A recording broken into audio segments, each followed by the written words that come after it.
Time's up, Admiral. Here it comes. Chevron 1, coded. For my ally is the Force, and the powerful ally it is. Life creates it, makes it grow. You failed, Your Highness. I am a Jedi, like my father before me.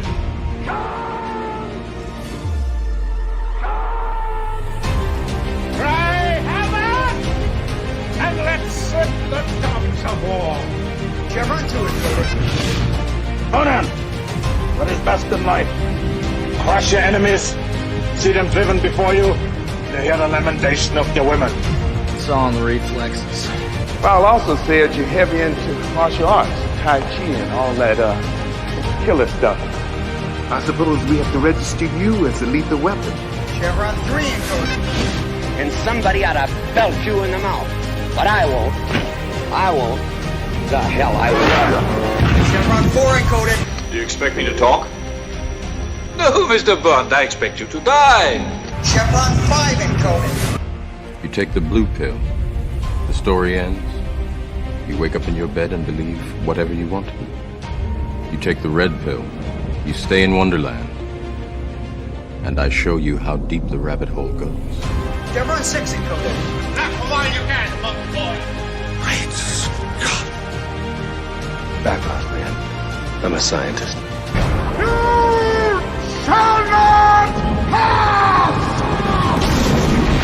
I thought I'd die fighting side by side with an elf. What about side by side with a friend? The day may come when the courage of men fails, when we forsake our friends and break all bonds of fellowship. But it is not this day.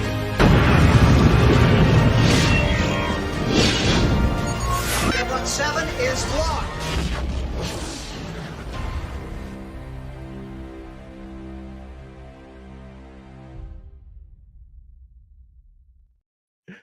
I was rushing to finish a yawn before it ended. I'm like, oh shit, I can't stop. Hurry, edit. Hail and howdy, everybody. Welcome back to Saturday Night Drive-In, where we sit back, relax, watch some fun movies, and forget about the rest of the nonsense. I'm fresh off playing Dragon Age Origins for a couple of hours, so I got to get my mind out of that and get my mind right here, where we do another kind of swashbuckling fun. But before that, Jet, I know you're hurting, but how are you? I'm definitely hurting, but that's more a conversation for tomorrow on Roundtable. But I definitely needed this film after watching the recently released Alien Romulus because I needed a palate cleanser, if I'm honest. And this film definitely gave that to me. So I'm excited to talk about it. Yeah, this is Mask of Zorro. I think we can easily categorize this as just fun. It's fun. It's fun. I mean, it's not art. It's not cinema, but it's 90s action. It's what you expect. It's just, and this is not meant in an insulting way. It's turn your brain off and enjoy. And with a very simple, straightforward, good versus evil story. Very good there. But we'll get into that. Hail and howdy to everybody across the chats. We are happy to have you with us on this Saturday evening. We hope you're having a good weekend. Hit that like button, subscribe to everybody's channels, and let's discuss the movie. Okay, Mask of Zorro. What did I? It was 90. Is it 98 or 99? I think it was 90. 98. It was 98. 98. I remember when it came out. Now, I am, because I'm old and I'm decrepit, and I've been alive since before time was recorded.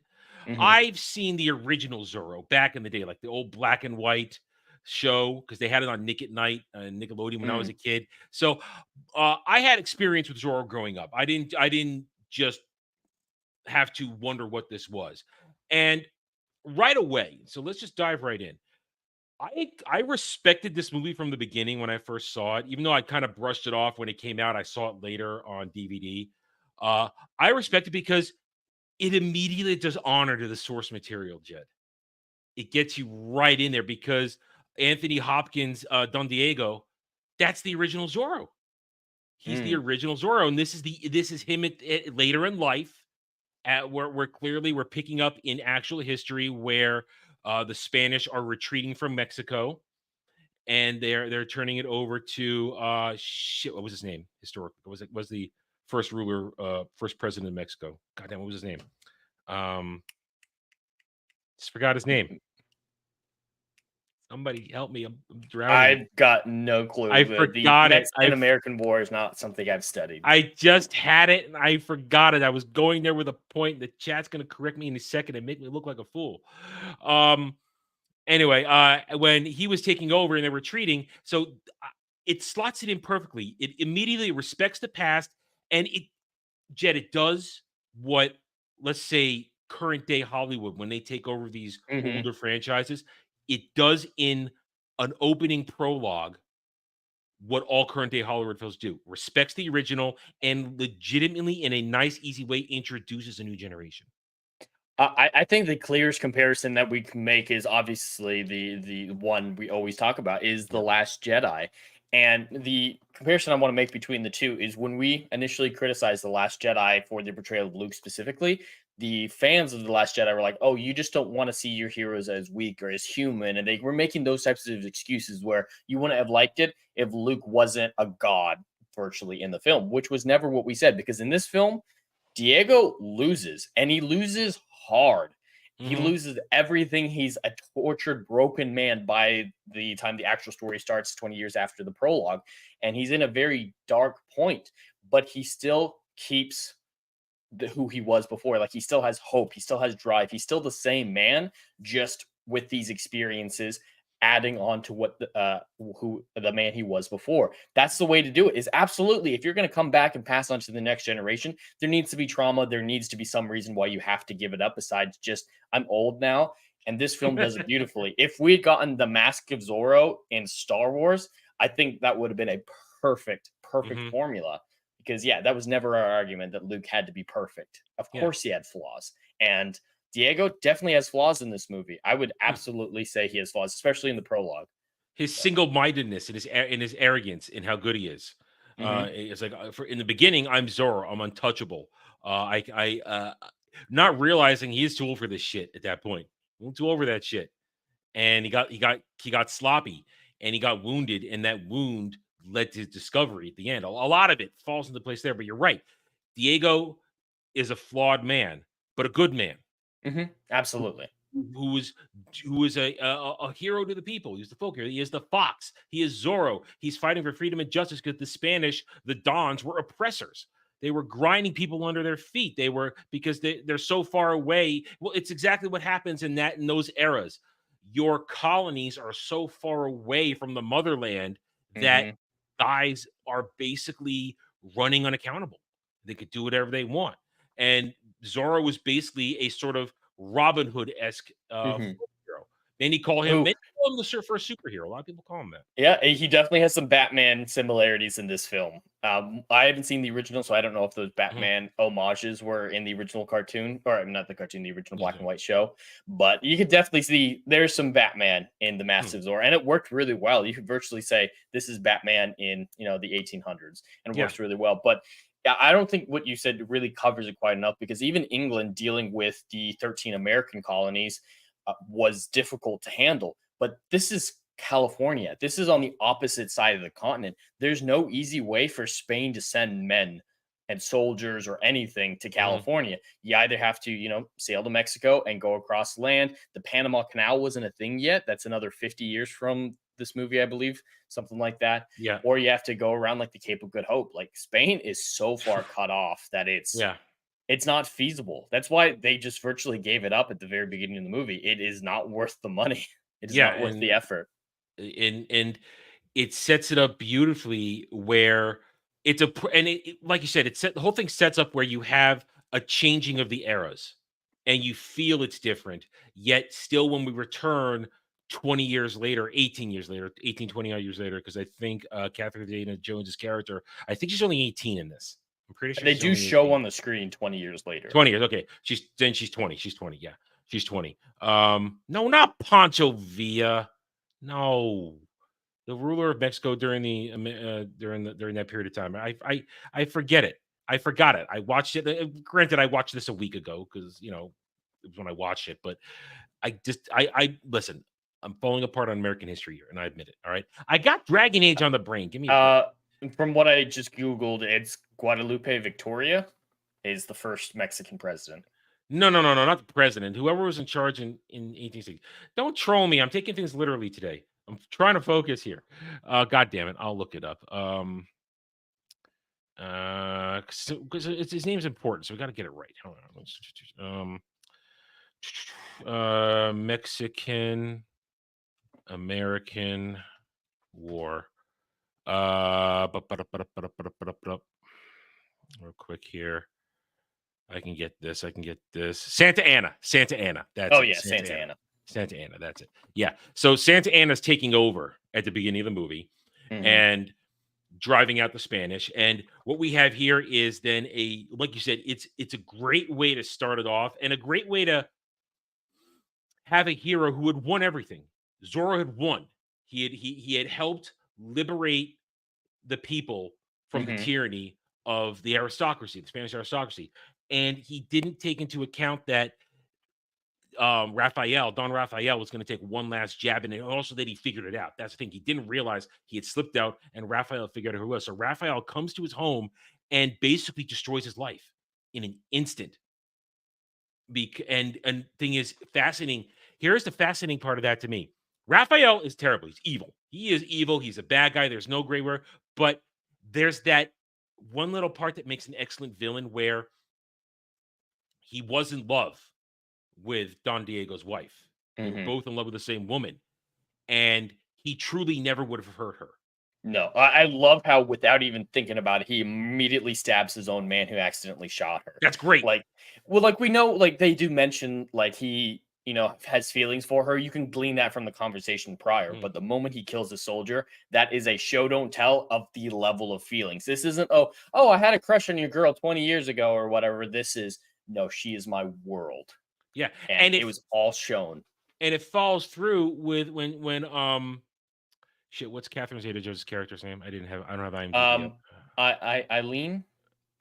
Elena. Yeah, Elena. And it falls through later in the movie when he threatens Elena's life in front of Diego, and it's a complete fake out. It's a bluff because he does consider her his daughter because he loved her mother so much unrequited, and he wouldn't have hurt her at all. But Diego can't take that chance because as her real father, he doesn't want to even take that chance. So it's two men who hate each other but love the same women, but truly do love the same woman. And Raphael, as evil as he isn't so evil that he would harm the women. And that's a great little character work. He's still a man of honor.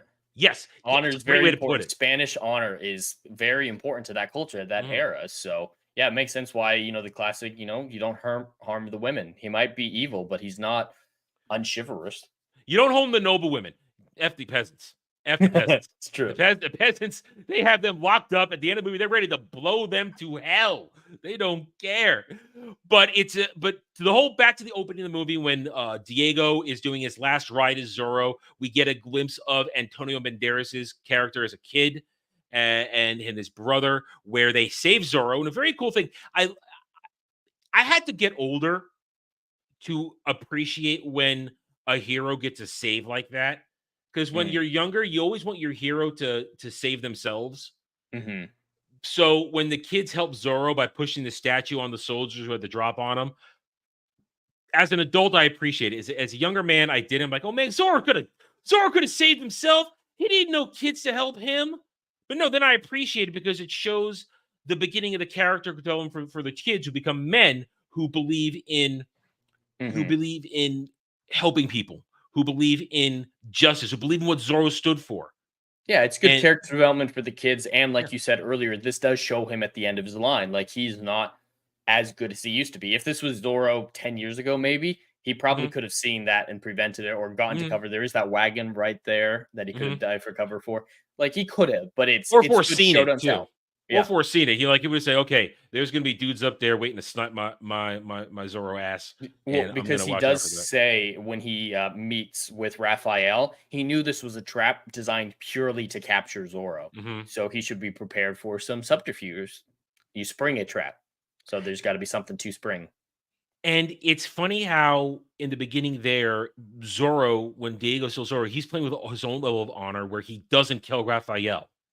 He insults him by putting the mark of Zorro on his neck. That's even worse than killing him, because then Raphael, he has to wear high collars for the rest of his life. He does. And as a nobleman, as an aristocrat, it's like, wow, I am now shamed. Because shame, we all understand that shame to a noble is worse than death, because their name, their blood, their legacy means everything to them. And that's a great little story point right there. Where it's like, oh, you're marked forever. And at the point, he thought that was the best victory, because he thought he was going to go back in shame, but he screwed up. Raphael then tracks him to his home, and then I like here the beginning. It has a nice little parallel to the end of the movie, or full payoff, where Elaine is in the crib and he's describing how he does it, and later on Antonio Banderas is doing it to his son in the crib. I like that. Yeah, the parallel is good. And then they both censor the story as soon as the wives show up. I like that. It makes it fun. It just makes it fun. And I like it because it humanizes the character. It's like happy wife, happy life. No, gonna come home safe, where nobody was hurt and everybody's fine. And it also sets up a nice one there, because he's talked to her and they say the line, a very important line. She doesn't understand what you're saying, but your voice is soothing to her. And later on, when he's disguised as the butler for Antonio Banderas, she says, your voice sounds familiar to me. I don't know where I place it. It's little things like that that makes it fun and pulls it all together. And you feel the emotion. Of course, you have a fantastic performance by Sir Anthony Hopkins. I mean, I can't think of anything he's never not good at. I really can't. He delivers such a powerful presence. He's grabbed us. He's one of the things that anchors the entire movie.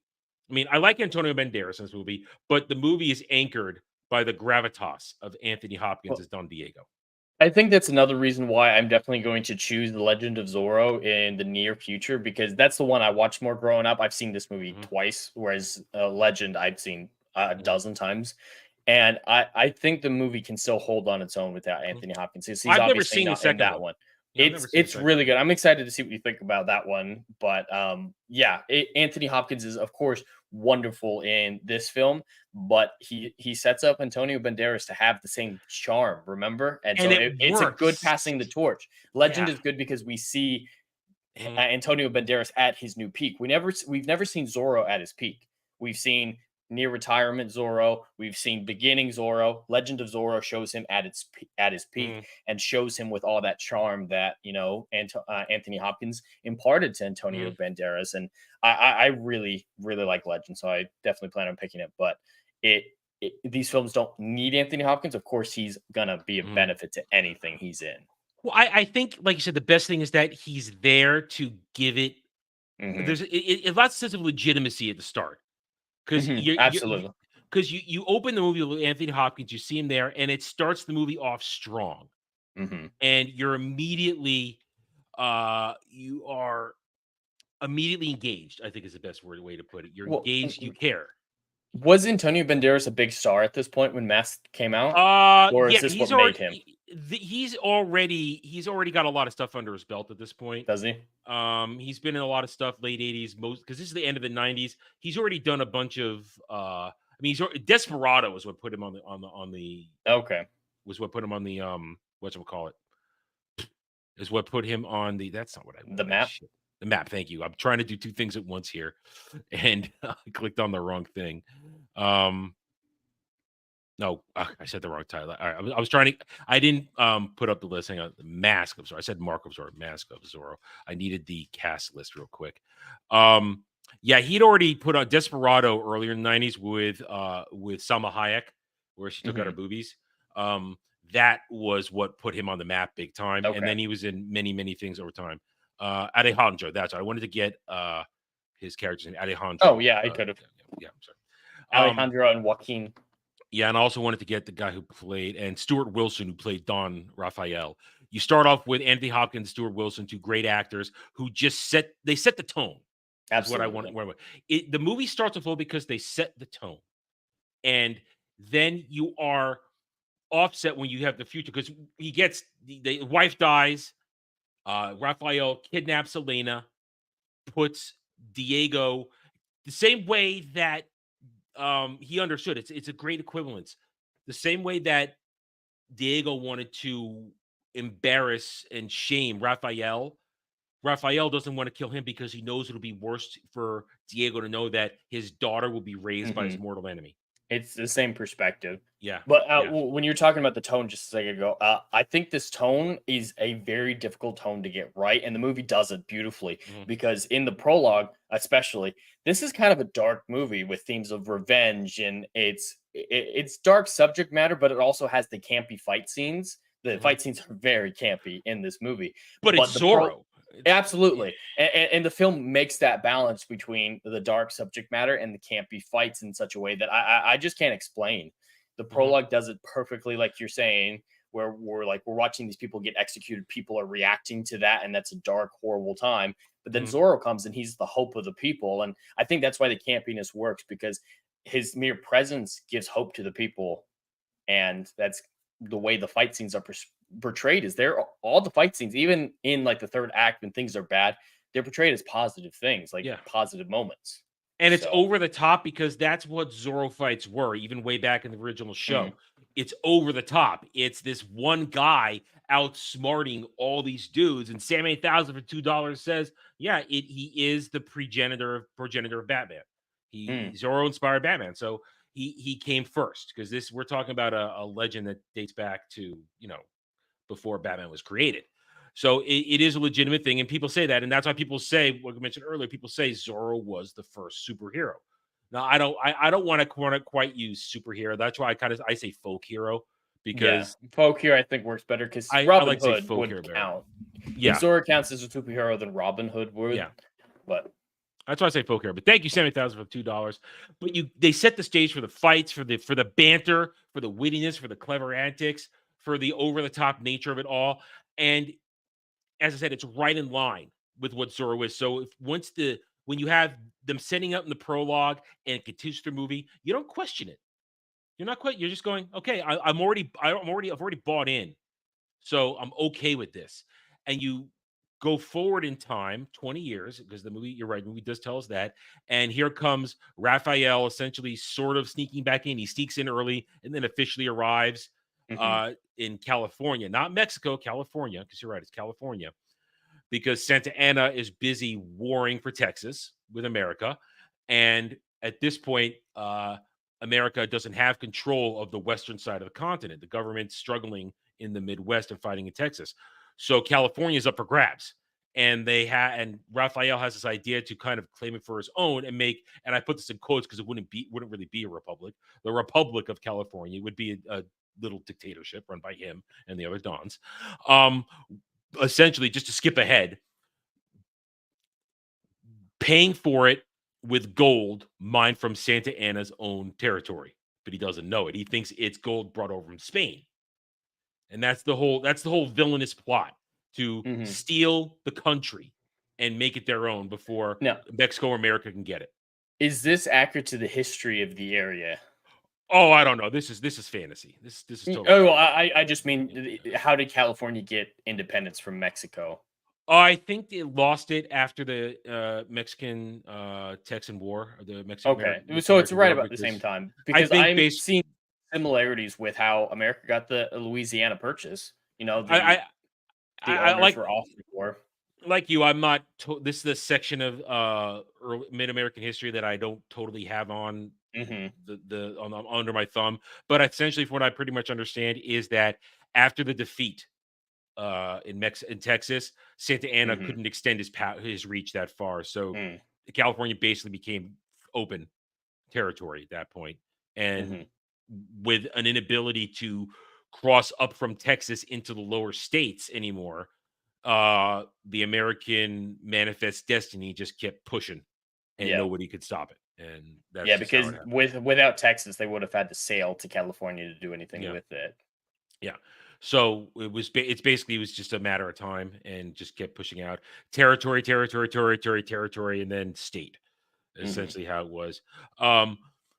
So what we have here is we skip forward, and Raphael comes back, sets it all up, and then I love how it starts off where he goes to the prison, and he's looking for Diego, and he looks him right in the eye, but it's one of those things where you have to have a little bit of suspension of disbelief, where you could still see the same dude, but they're supposed to let you know, oh, he's changed so much, haggard, that you're not going to recognize him. I always hate that in movies. It's like It could have been done better, especially because I didn't find Anthony Hopkins' fight scenes in the prologue to be believable. Like it just didn't work. He changed his fighting style in after the prologue to make because he was accommodate dueling for his age. He was fencing in the back half of that. He was doing most of those fencing stunts. In the beginning, that was somebody else in the Zorro mask, which is why. Well, aging him down, he looked awkward. But Exactly. when he's his proper age, he looked fine. That's why it was a little awkward between that and not recognizing him. So I don't know if maybe they should have had a different cast for the prologue. I would hate that because those two are just such great actors. But there were better ways to do it, I think. I agree with you, but I kind of, since it's so short, I can easily get by it, and we get to the movie proper. Make his makeup so much worse in prison. Like he's got skin blemishes, malnourished. Not just hair and beard and dead eyes. He's covered in grime and dirt and warts or some shit. Like you could make that much more believable. After 20 years in a prison of that quality, he's gonna look rough. Yeah. So he eventually, what I love about the fact that as soon as he hears that Raphael is there and he's brought his daughter, it snaps him back. He has obviously been dead-eyed for 20 years. He has been a zombie. Well, his enemy's out of reach. Yeah, and taken care of by the other prisoners. But suddenly, he just snaps back in and gets out without a problem. A little Count of Monte Cristo references there. A little bit. I appreciate that. That's not like a plagiarism or anything. I see it as a nice homage. Yeah, and it is.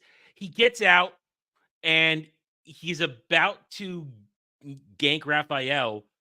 But when he sees Elena, it, draws him up short. And then suddenly he has to think, okay, I need to think about this. Of course, here's where one of his failings are. He's hyper-focused on the vengeance. And he doesn't, and it clouds him for literally 90% of the movie.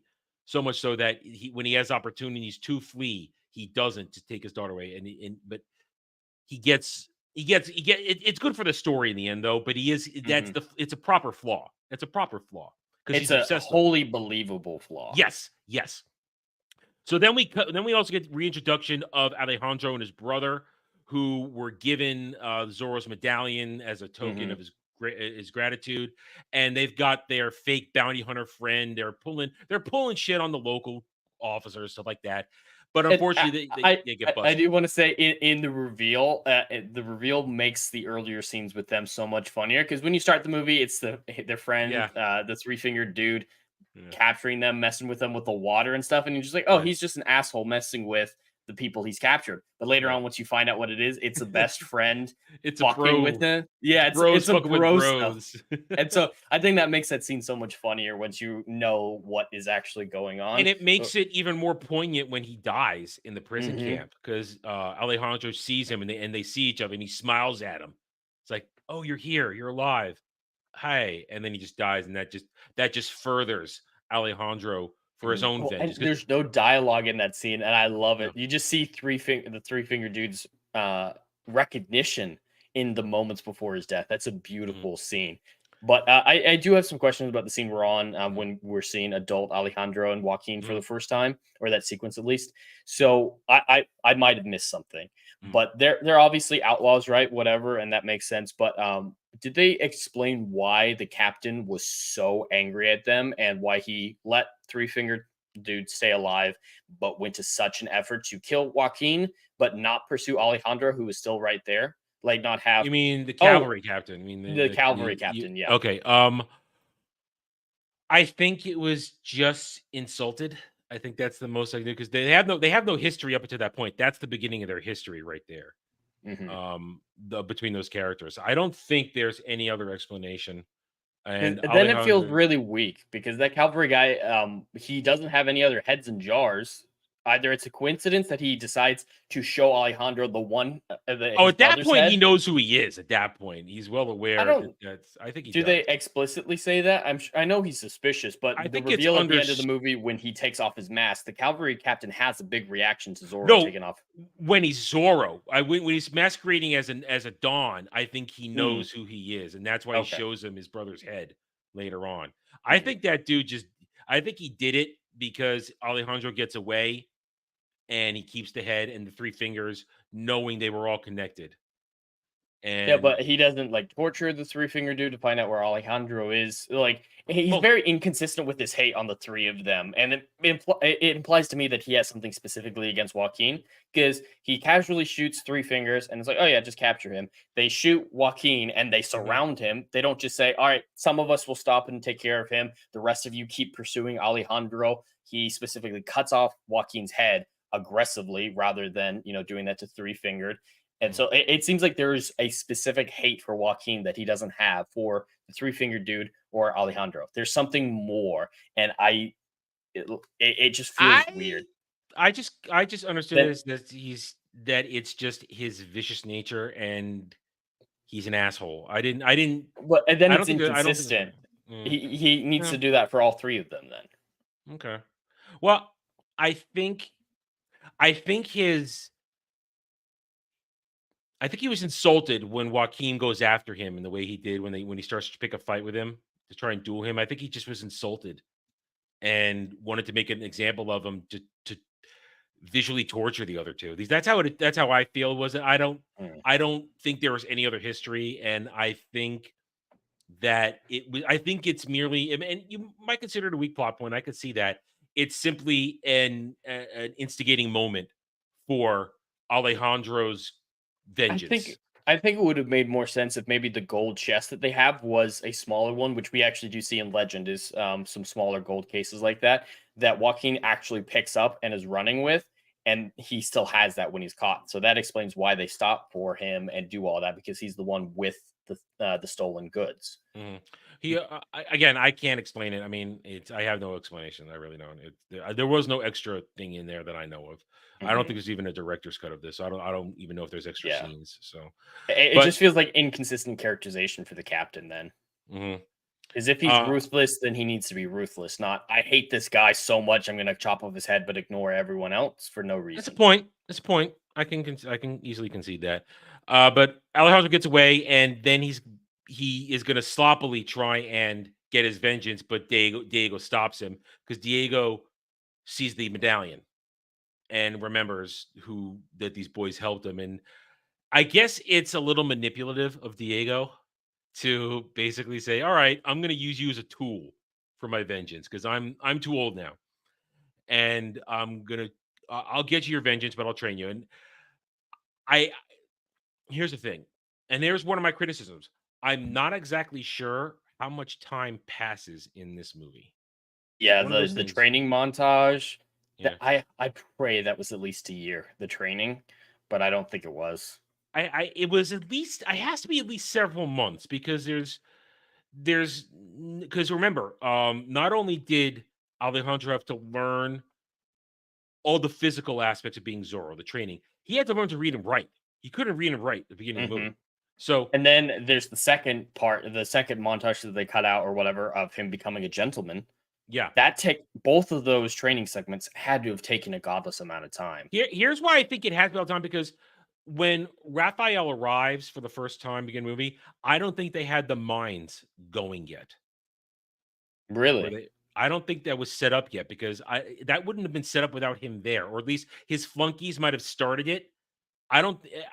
All the mining, because they had to mine it and smelt it and do all that with the gold, and I think it has to be several months. And that's one of the famous movies. The movie, it doesn't give you an actual sense of passage of time. And we all know that that's one of my pet peeves in movie. I need to know. You told us 20 years past the beginning. Give me some hints. The only hints we get are when time passing is the change of appearance between Diego and Alejandro. And I love the transformation of Diego from broken man to an elder version of what he was.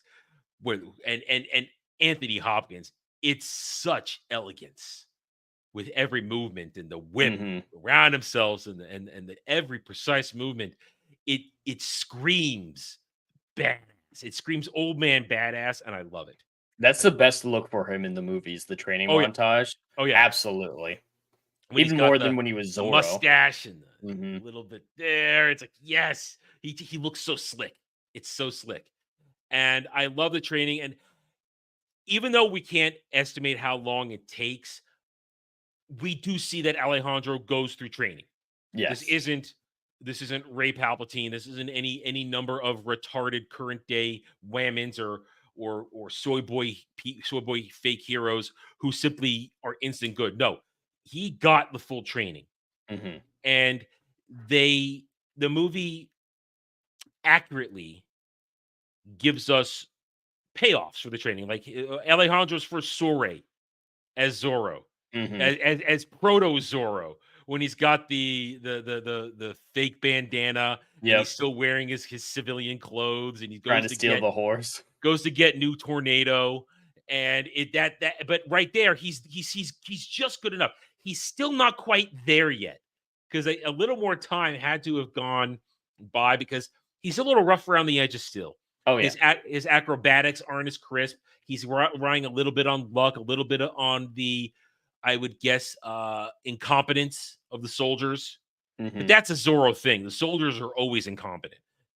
That's a standard Zorro cliche. So the movie is picking up on normal things. It's their version of stormtroopers, I guess. I don't know. And that's a great little sequence. I mean, do we really need to break down these some of these sequences like that? I prefer to talk about the third act combat sequences, or the initial break into Don Raphael's mansion after the party. I prefer to talk about those sections. There's just one thing that I want to reference from that, whole kidnap, or I don't know, rescue, take new Tornado. In that fight scene, it's fun, it's wild. It doesn't make sense that there are fucking cannons in the crew quarters, or whatever, the barracks. But there are little instances of actual intelligence where it's not just luck. Like I really like the point where they all stab through the bars and he slides the gate to trap their swords at that angle. Like there's little things like that I appreciate. They're very dynamic fight scenes, even when he's inexperienced. They're I call it environmental fighting, where they're very aware of the set around them. They use it, they interact with it, pick up props, whatnot. Very much like Pirates of the Caribbean, especially the first one, is they always are aware of what set they are on and customize the fight to that. Whereas in most modern stuff, you're on an empty set in front of blue screens or whatever, and you don't know what's going to be the background. So they just kind of stand in the center of a room and swing baseball bats at each other. But these were clearly real sets that they had for masks. So, and like you said, it's well choreographed. The choreography of this movie is excellent. The stuntmen, the stunt women, everybody involved, they hit their marks. Very rarely do I see a miss or anything like that.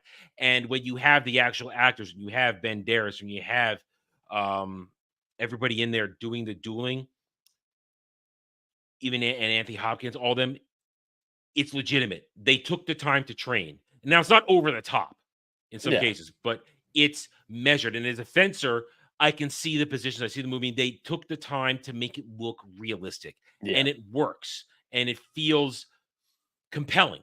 They didn't have to resort to ultra close-ups or anything, and wide shots for the stunt men. Excellent way to put it. They're not cutting away. They're not using the cheats like we saw, to reference recently, with the Three Musketeers movie we watched a few weeks ago, where it's a lot of close-ups to avoid the fact that nobody really trained for the choreography. No, everybody trained for this one, because when they have the masks off, especially in the third act duels at the mine, that's them. That's the actors dueling. That's not stunt doubles.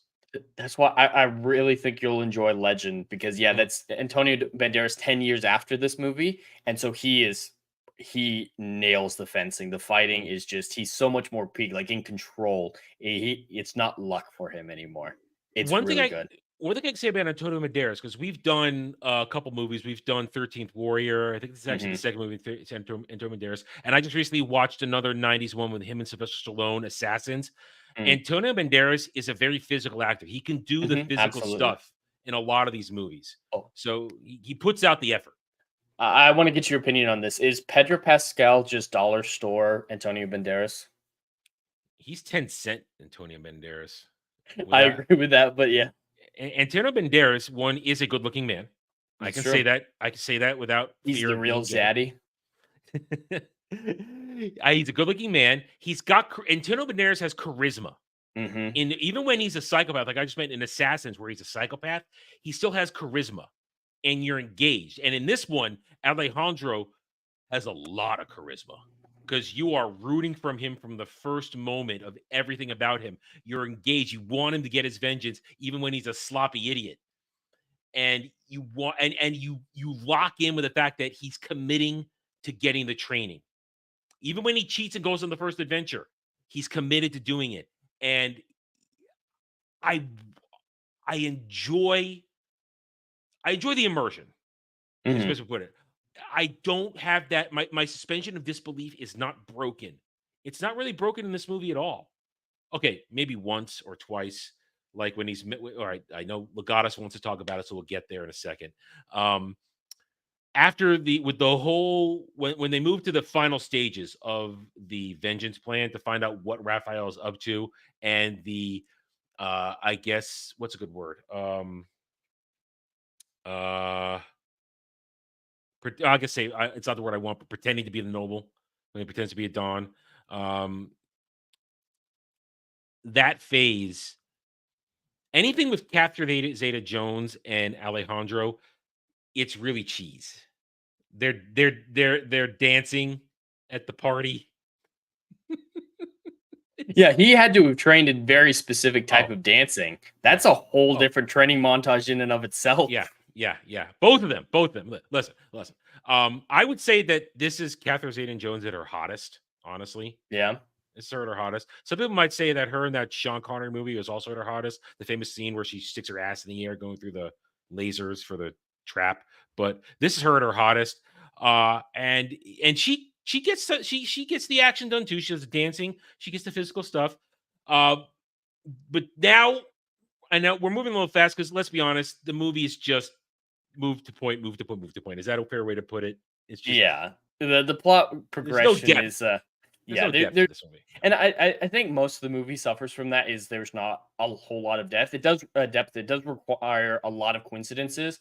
Like right after Anthony Hopkins escapes from prison, nearly tries to kill. It seems like he's trying to kill what's Raphael, but then he sees his daughter and changes his mind. And then right after that, he stumbles across Alejandro, who has his necklace. I see that as a major coincidence. When all of California, they are in the same cantina moments after he decides he wants revenge in that manner and a little more thoughtful. And a lot of the movie does rely on that, but it's the heart that makes this movie great. Yeah, and it's the adventure. It's the adventure, and it's a classic good versus evil because we now get to the mansion thing where let's talk about it's the end of the second act, the infiltration. That's what I want. The infiltration of the Dons. I love as a heartwarming scene where Elena, right before it's actually after them. Is it before? Wait a minute. Is it? Does she have? It's after. It's after. No, it's before. It's before. Which scene? I'm trying to organize in my head. There's the initial introduction of Alejandro pretending to be from Spain.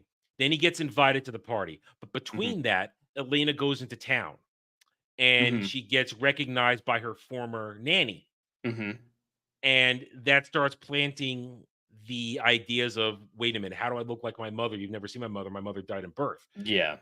And then she soon has the conversation and it leads to the conversation she has with Anthony Hopkins, Diego, where it's a heartwarming conversation where Anthony Hopkins, again, fantastic emoting of an all-star, all-time actor, where he's trying so hard not to look her in the eyes while they're talking.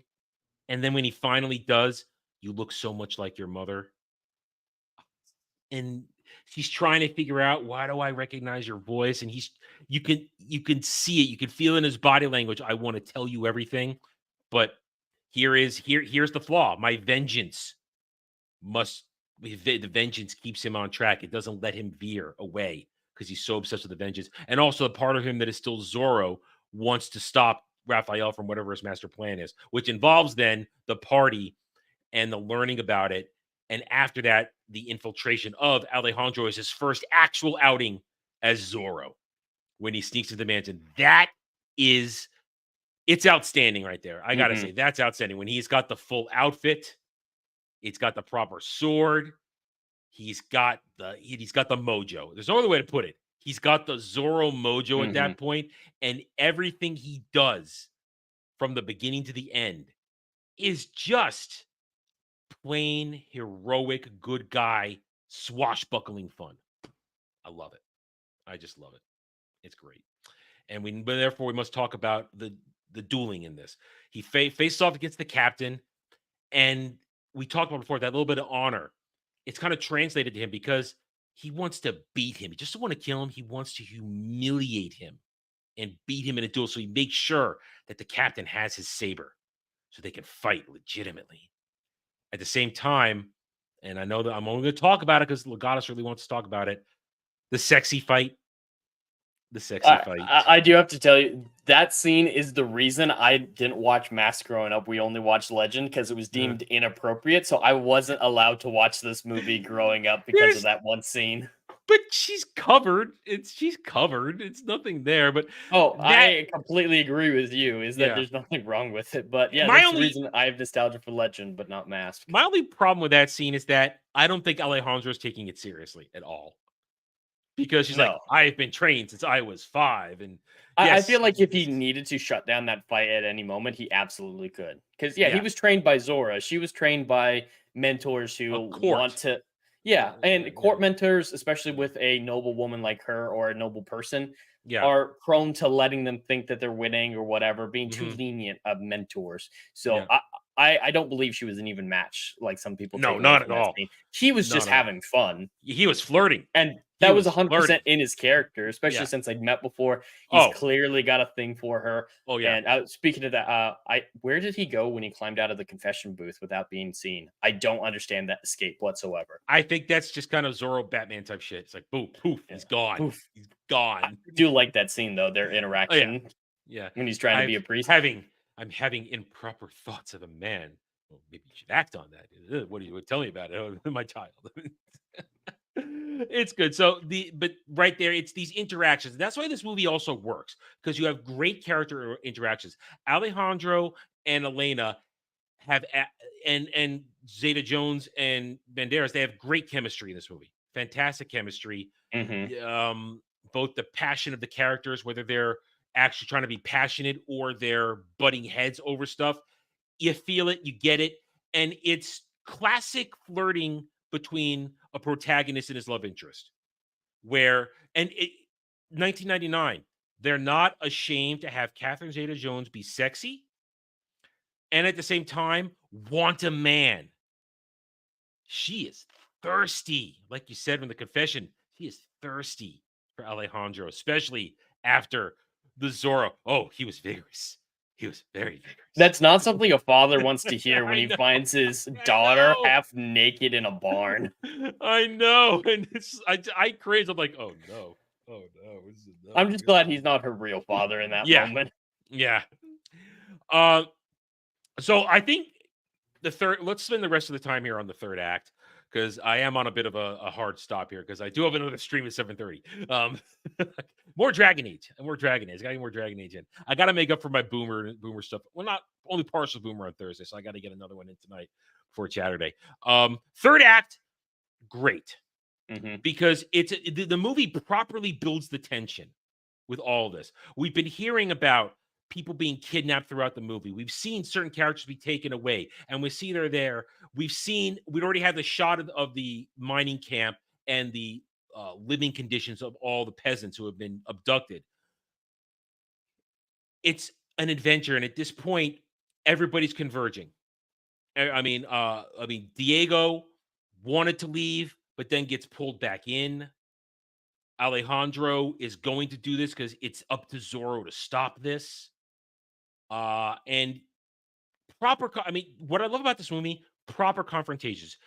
Jed, I know you know this about me. I love it when heroes and villains have their face-offs, when it's Mhm. earned. Every single earn between Alejandro and the captain, between Diego and Raphael, it's earned. They teased us little bits here and there. They give us a little taste, and then here we have it. They have it out, and these fantastically choreographed duels, flips, jumps, and like you said, interacting with the environment, swinging around on the elevator, on the platforms. Diego gets tricked, or he gets stymied by Raphael when Elena gets in the way. I mean, it's. Is there anything to complain about these final battles here? Anything at all?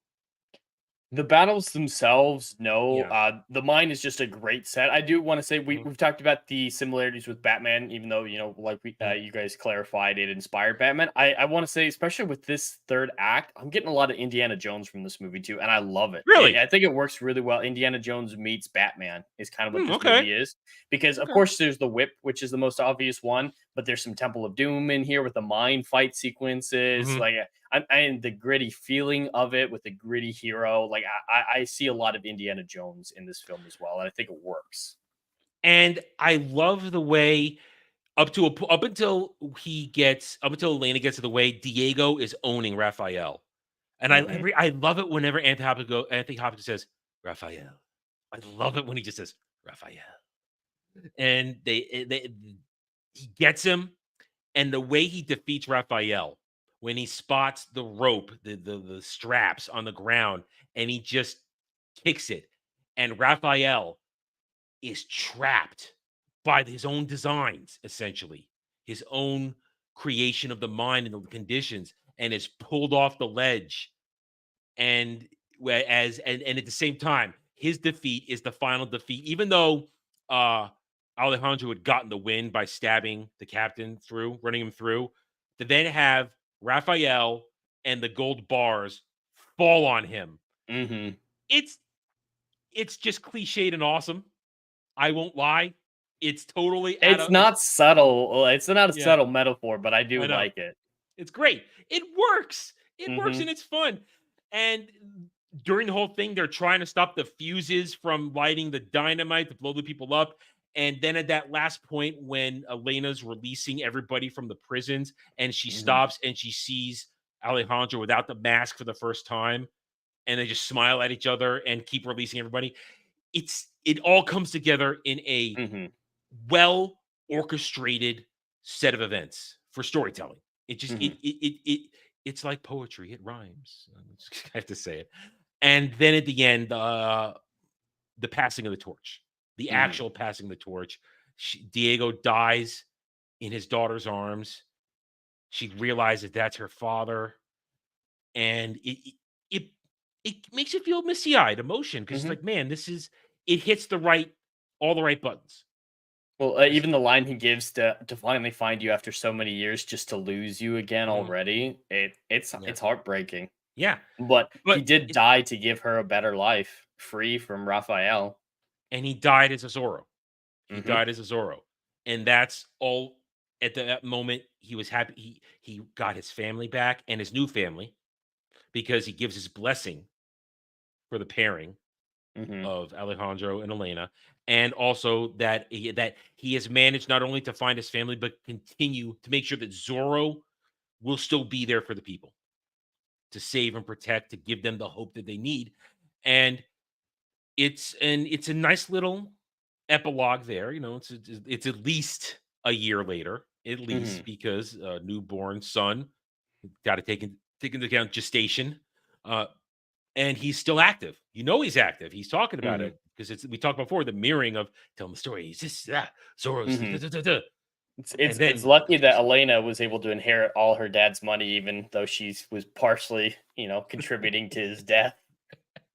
hey, no one knows outside of those two that she's Diego de la Vega's daughter. Well, no, Nobody that's not what knows. I meant. Oh, Getting Raphael's money. well, yeah, that's what I'm saying. Nobody knows she's Diego de la Vega's daughter. They only think she's Raphael's daughter. So of course it's all going to come to her. And so it's a even if they hadn't made a sequel, it's a nice standalone movie Hmm. where the old Zorro, the original Zorro, has one last adventure passes the torch properly on to a new generation. We get a Zorro who's trained, what I love about Alejandro's character is that it starts in vengeance, but it ends up in heroism. Mm-hmm. Because for the beginning, it's, oh, I want my vengeance, vengeance, vengeance. But then it's about, I need to save these people who are trapped in the mine. It's not just about, this is what Zorro does. And I appreciate that's good character development, it's good writing, and it's fun. It's this movie is what's missing in today's cinema. It's what's missing with modern movies. Just make a movie for fun. There's no agenda in this at all. Oh, None God, whatsoever. no. It is made to be fun, entertaining, and I think its character work is really good. Its basic script and plot, I think, need a lot of help, but its character work is so solid. And acting. And acting, and yeah, that's part of it is the character work. But yeah, that's one of the biggest things is even movies that people kind of like these days, you can't relate to the characters. How many times have we seen a movie recently where it's like, I didn't care if the character's liver died, but it was a pretty movie. Or when they say, oh yeah, those characters are behaving like certain types of people. Those are Hollywood's interpretation of a YouTuber. And it's just like, they're so out really, of touch, they can't do real people. Yeah. Just a little reference to a Romulus, and even including the last few Alien movies, Prometheus and Covenant. It's funny how the only even interesting characters are the robots, because Hollywood doesn't know how to write normal people anymore. That's sad. That's sad. 3 times in a row now. 3 times. So it's... I've been mentioning this lately in other conversation streams. I've been watching a lot of movies from the 80s and the 90s the past few weeks, and a lot of them are just, they knew exactly what they were. And that is something that Western entertainment has forgotten. Know what a movie is, know who your audience is, and don't try to make $1 billion every time.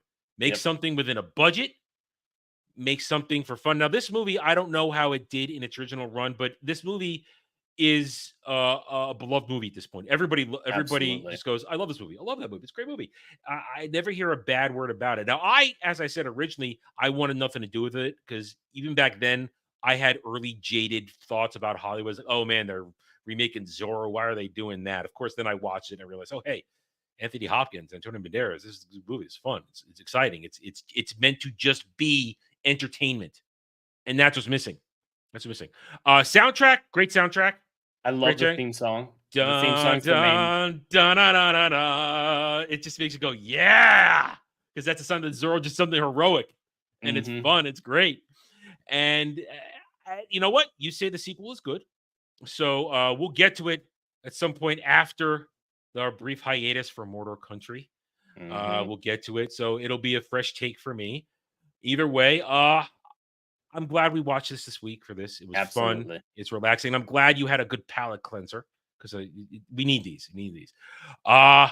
So it's my week, so I get to rate it first. I think I've spoken pretty highly of it already. Said my high points. Don't have much to take away from it. A few cheesy moments here and there. A little corny at times. As we said, not the deepest of movies, but it's not meant to be. It's meant to just be fun adventure. It pays proper homage to the Legend of Zorro, to what came before. It's a proper passing of the torch. The acting is superb. Anthony Hopkins, Antonio Banderas, Zeta-Jones, everybody gives a great performance. It's a lot of fun, well choreographed, great soundtrack. Solid 8 out of 10 for me. Well, I'm not going to be too far off from you. Obviously, I rate things differently, and I think the plot issues are a bigger problem, but there are a few things I would have changed. Like, I love the reveal of the 3-fingered man still being alive, and his death. His death is so good, especially because there's no dialogue. I think they could have duplicated some of the mystery of that by not having Alejandro see exactly what happened to Joaquin and not know that the captain cut off his head until we see him in the jar. I think that would have been a good reveal, is, you know, we didn't hear him say bag the head, leave the body, or something like that. I think that would have been really good. But I believe that cavalry captain is the worst part of the film. He's very thin. His motivations are entirely unclear. He's inconsistent. He's not really even intimidating. And since he's the primary revenge motivation for Antonio, I think that does cause a problem when, you know, to him, his primary antagonist, if not the film's primary antagonist, is so weak. I don't know how they would have changed that, but that is something that I see as a problem. But This film is so much fun that you can't help but enjoy your time while watching it. So I have to give this a 6 out of 10. Definitely some plot issues, but a great performance and a fun film carry it. Yeah, I would say the captain is the weakest actor too. He's the weakest actor in the bunch. He's not as on par with everybody else who are. Now, do they say Great. if he's following American orders or is he just like a No, mercenary wearing his uniform? He is never once remotely mentioned as part of any sort of American garrison. at Because all. that doesn't The make regiment- sense. Their plan is to fund America's enemies. That's what they're going to be doing.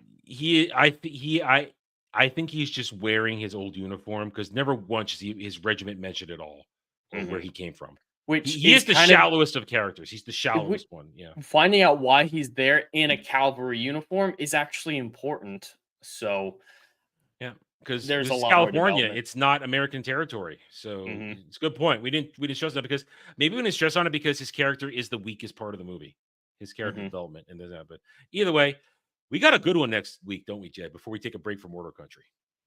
Yes, we do have a very good one next week. I decided we needed to go back to some classic 80s sci-fi with a film that I've never seen, but I have hopes for enjoying it. At least I've heard enough good never things. seen it. I've never seen it. Oh, damn. I'm excited to see it though. And come to understand a lot of people's opinions on it, especially with the sequel and the things that they undo. From what I understand, there shouldn't be a sequel, and I'm foreseeing that I will agree with that opinion by the end. You are going to agree. No sequel. No, this is But we will be watching 1983's Harrison Ford's Blade Runner, top out the month before Rings of Power. Yeah. Director's cut. Director's cut. You gotta watch all that extended scenery. Harrison Ford, Rutger Hauer is just incredible in this movie. He is fantastic. Anyway, so next week, Blade Runner, a true sci-fi science fiction classic, true classic. Anyway, thank you one and all for being here tonight. We're happy to have you have a good time. Hit that like button. Join us for future stuff. And as we've been saying, next week is the temporary last episode of Driving because we go on hiatus for the duration of Rings of Power Season 2, where we return with This is Mordor Country, where we're going to suffer. Dermy's already crying. He's already crying. I've given him permission to, even though it's a day early, I've given him permission to drink during Mordor Country because it's still August. He's supposed to be dry. I said, you can drink because last year Dane drank and it was funny. So it was pretty funny. Anyway, thank you one and all. We'll catch you guys later. Until then, take it easy. Have a good night or day wherever you may be.